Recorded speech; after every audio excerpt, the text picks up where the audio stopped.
Danny Andrew talking about my book, Bipolar Disorder Doesn't Have to Be Depressing. In the days and weeks after I got my kids back, after they came to my home and it was such a wreck and they took them away from me and I had to get them back, I had to clean up the mess.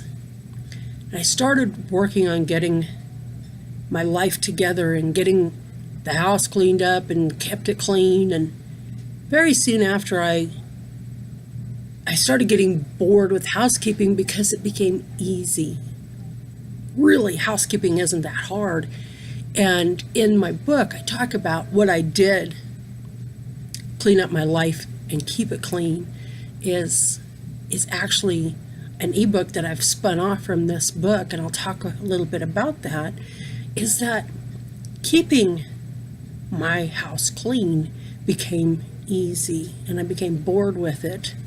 That was after CYFD, Children, Youth, and Families Department, had exited my life and said, "Good on you, girl. You're going to be okay." I was terrified when they left. Honestly, I was like, oh, I have to do this on my own now? I have to do this by myself? Oh no.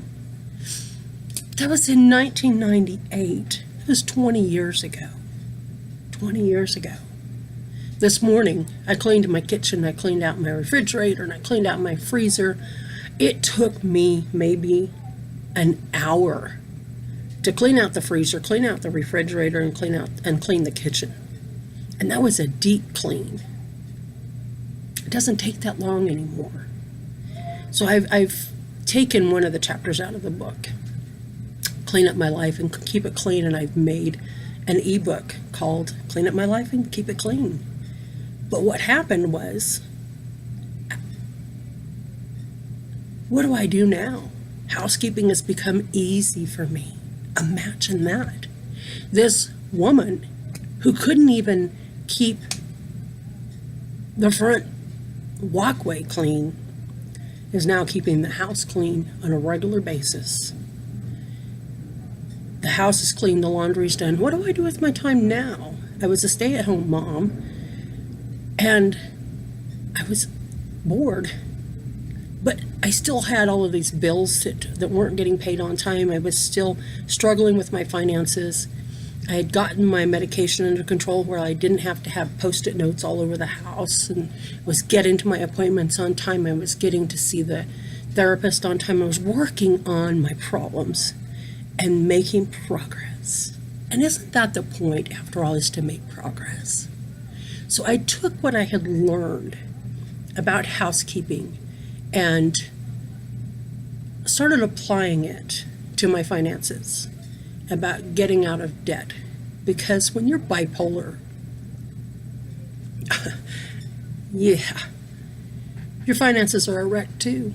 Your whole life is a wreck because you can't figure out what to pay when, and it's much more fun to go shopping than it is to pay bills, because you don't have enough money to pay it anyway, because you can't figure out what to pay when. So it's much more fun to go shopping. And I had an addiction to shopping anyway, and an addiction to credit cards, and I had totally screwed them up more than once. So what do I do now? And I had to close my checking account because I had bounced way too many checks more than once.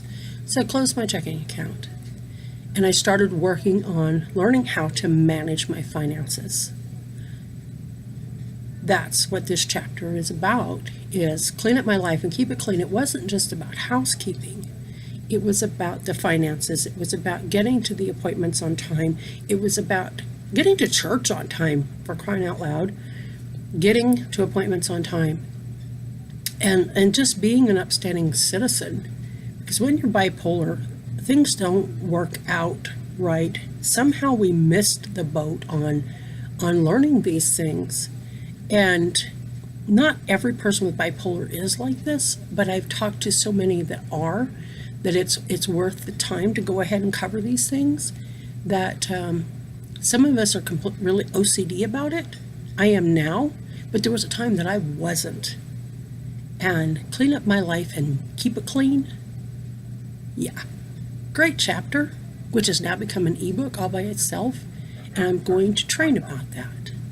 Clean up my life and keep it clean, because you're worth it. You're worth learning how to clean up your life, because you're worth it.